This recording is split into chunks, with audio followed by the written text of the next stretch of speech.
This is the WJTS News. In the news tonight, updated COVID-19 numbers. Dubois Schools Reentry Task Force meets. Expansion of Energy Assistance Program. Also, Kirk Uxel will be in with sports. All this and more coming up on WJTS TV News.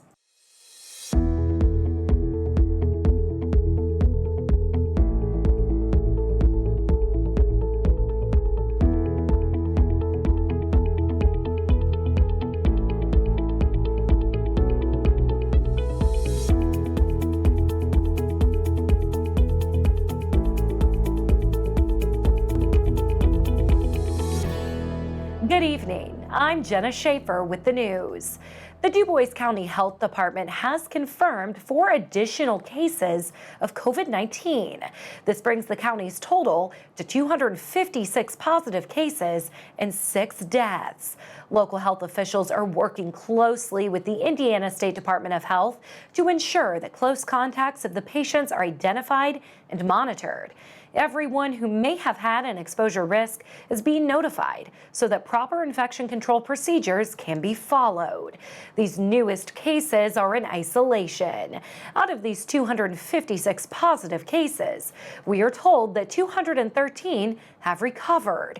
This means that they are out of isolation and are reporting as feeling well. As always, remember to practice social distancing. Wear a cloth face mask whenever out in public and wash your hands frequently with soap and water. Indiana's COVID-19 numbers have been updated. As of Wednesday afternoon, the Indiana State Department of Health is reporting 2,386 deaths, 43,140 positive cases, and 431,883 individuals have been tested for the virus. Here are the numbers for our viewing area. Starting off in Dubois with 256 cases and 6 deaths. Pike has 6 cases. Spencer with 27 cases and 1 death. Perry with 110 cases and 4 deaths. Martin has 22 cases. Davies with 132 cases and 16 deaths. Orange has 132 cases and 23 deaths.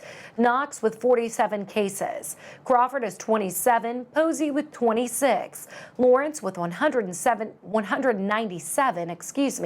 cases and 24 deaths. Gibson with 29 cases and 2 deaths. Warwick has 182 cases and 29 deaths. And Vanderburgh has 359 cases and 6 deaths. To see a map of cases by county, head to in.gov/ISDH. The Dubois County School Reentry Task Force met Tuesday to review and discuss guidelines for safely reopening all county schools for the 2020-2021 school year. A draft plan will be submitted to the Dubois County Health Department for review once complete. All Dubois County School Corporation Board of Trustees will participate in a joint executive session on July 7th to discuss the implementation of school safety measures in regard to the framework. All boards of trustees will meet simultaneously to consider approval of the framework on July 14th at 7:30 a.m. All required meeting postings will be sent out at the appropriate date. The Huntingburg City Council heard from TriCap's Housing Services Director, Neil Elkins, who gave a report on an expansion of the Energy Assistance Program due to COVID-19. Through the CARES Act, the Indiana Housing and Community Development Authority received $17 million. Normally, the EAP provides relief for families struggling to pay heat and electric bills during the winter months. Elkins says that additional funding through the CARES Act expands the program to help cover those affected by job loss or decreased hours with a one-time benefit for utility bills. It is also available to new clients who wouldn't typically qualify for the program. The state has allowed us to figure the income on a 3-month basis versus a 12-month to make sure that the person is income eligible. If there's a drastic loss of income, we're told to figure the income going forward versus the previous 3 months. So if somebody has just recently been laid off or they've been laid off for a month or so, we will take their existing salary now, take that times 3 and then times 4 again to come up with the annual salary that we did. An average benefit should cover up 2 months. Additionally, the window to apply for this program has also expanded, with a deadline set for July 31st to apply. Elkins asked the Council for Huntingburg to continue to defer individuals who are unable to pay utilities to TRICAP for assistance. TRICAP will receive $186,915 of the $17 million from the IHCDA. To qualify for the program, you will need to have either have previously been approved or submit an application to show you meet income requirements. Normally, the program looks at 12 months of income, but due to COVID-19, they will be taking into account job loss or decreased hours, in which documentation will be needed. Elkins says that you do not have to be in disconnect status to receive assistance. You could just qualify by income. Anybody that income qualifies will get the winter benefit. Anybody that has a loss of income, according to the standards of the program, there's which is basically they've been in a layoff situation anytime after March the 6th of this year, and they've lost some income since March 6th. They would qualify for it. We do, if they are in disconnect status, they can get up an additional $400 even over and above the other 2 benefits. If you have recently regained employment, but recently experienced a job loss or decreased hours, your income for the prior 3 months will be taken into account. To find out more about this program, you can either call TRICAP at 812-482-2233 or email Neil Elkins at neil@tri-cap.net. You can also go to tri-cap.net for more information. The City of Huntingburg Transit System recently received a cloth face mask donation. The Federal Transit Administration donated the masks to help keep transit drivers safe during the COVID-19 pandemic. Each mask is durable for up to 15 machine washes. NDOT Public Transit Section Project Manager Amy Kraft delivered the masks to Huntingburg City Hall. For more information, call the Transit Department Director Jackie Leakin at 812-683-2211. Area nonprofits are giving out dairy and produce products through a national program. St. Joseph Catholic Church, Christ the King Parish, and Holland United Methodist Church will be bringing boxes of Prairie Farms and Gleaners products through the U.S. Department of Agriculture's Farmers to Families Food Box program. Boxes will include milk, cheese, sour cream, dip, apples, oranges, cucumbers, cabbage, potatoes, lettuce, and more. Boxes will be handed out in Jasper at the St. Joseph Catholic Church at 4:30 p.m., while Holland United Methodist Church will hand out boxes from 5 to 7. Christ the King Parish will start handouts at 5:30 at Ferdinand Office on 10th Street. Anyone who comes to get food will get 2 boxes, no questions asked, until supplies run out. St. Joseph will have 1,000 boxes of dairy products and 1,000 boxes of produce. Holland will have 500 each. Social distancing guidelines will be put in place. The City of Jasper is reminding residents about city ordinances regarding fireworks. Jasper Fire Chief Kenny Hoaxang says that fireworks users are responsible for where fireworks are set off and the mess that is left behind. Hoaxang says that state laws pertaining to the use of fireworks may be used only on the user's property, on the property of someone who has consent to their use on that property, or at a special discharge location.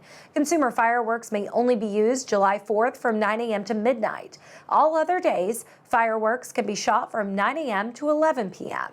For more information, please visit in.gov/DHS/files/fireworks. The town of Holland is getting a new siren. This comes after an inoperable siren was found to be not repairable. The Dubois County Council approved the purchase. An installation date is unknown at this time, but it could take a few months before it is operable. This is important to know in case of severe weather. Tom Thacker with the town of Holland, Holland Fire Chief Adam Chambers, and Dubois County EMA Director Tammy Humbert are encouraging all residents of Holland to be aware that there is currently no working siren in the town of Holland, and to make sure and have the same weather radio with fresh batteries so you can be notified of any severe weather coming to the area. If you have any questions, please feel free to contact the Dubois County EMA office at 812-482-2202. Indiana's new cell phone driving law takes effect next week. On July 1st, Hoosiers will have to use hands-free or voice-operated technology while using a cell phone while driving. This is to reduce the number of distracted drivers out on the roadways. Indiana State Senator Mark Messmer says cell phone use has become a very common reason among vehicular crashes. On July 1st, House Enrolled Act 1070 will go into effect, requiring Hoosiers to use hands-free or voice-operated technology if using a cell phone while driving. While Indiana already has a ban on texting while driving, House Enrolled Act 1070 is aimed at reducing the number of distracted drivers on our roadways, especially among Hoosier teens. In 2018, approximately 50,000 crashes in the nation involved the use of a cell phone, and according to the American Automobile Association, 21% of teen drivers involved in a fatal accident were using their cell phone at the time of the accident. In addition, it's often difficult for police officers to enforce the current no texting law when some people are browsing social media and other apps while driving. The average person in 2020 uses many more apps on their phone than they did in 2011, when Indiana originally outlawed texting behind the wheel. This update will make it easier for police to enforce the law and encourage drivers to put down their phones. In Indiana alone, there are more than 1,200 collisions each year where a cell phone or other electronic device was a factor, resulting in 40 deaths annually. These accidents are especially tragic because they could have easily been avoided. Hoosiers that don't have a Bluetooth-equipped vehicle can still answer their calls and use their GPS by using a mounted phone stand on their dash. Even keeping the phone in a cup holder will be legal, as long as you're not holding it physically in your hand. However, if you're driving and need to make an emergency call to 911, this law does allow you to do that. 21 other states, as well as Washington, D.C., have passed laws similar to House Enrolled Act 1070, which has resulted in fewer crashes and deaths caused by cell phone distraction. This is a good time for each of us to evaluate our own behavior and encourage others to put down their phones when driving. Don't look at Facebook notifications. Put the address into your navigation app before you leave. Wait until you're parked to grab the phone resting on the passenger seat. Even short glances away from the road distracts us, putting others and ourselves in harm's way. Together, we can work to eliminate those easily avoidable accidents and safely get to our destination. Hoosiers can still answer calls and use their GPS on their phones by using a mounted phone stand on their dashboard. The phone sitting in a cup holder is legal as long as the phone is out of the driver's hands. Many other states across the country have enacted similar laws.